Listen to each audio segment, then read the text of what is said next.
dami nga lang na mga ginagawang kalye dito. Ini-improve yung mga karsada dito.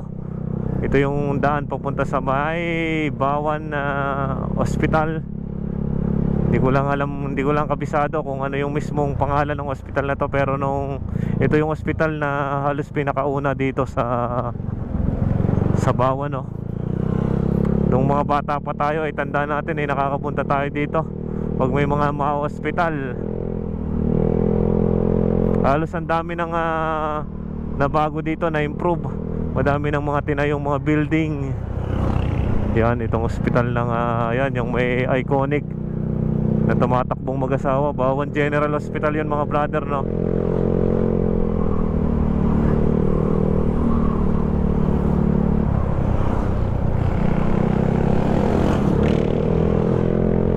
Dire-diretso lang tayo dito, paakyat ng mismong bayan ng Bawan.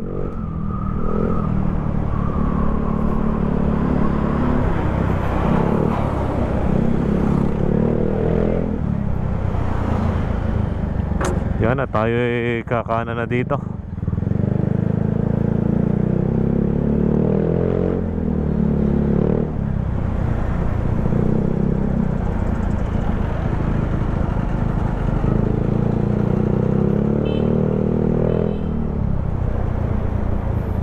Buti naman ngayon ang panahon ay maganda-ganda na, hindi na kagaya ng mga nakaraan na nag-uulan tuwing hapon.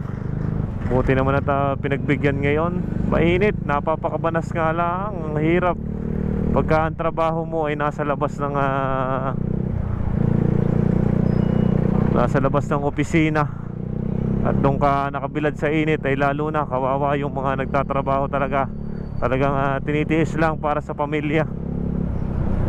Kaya big salute tayo sa mga magtatrabaho sa init ng araw. Sana nga yan yung tinataasan ng sweldo, at sila yung mga nasa napapakadelikadong trabaho. Possible na magkaroon ng heat stroke yan kung hindi inom ng madami.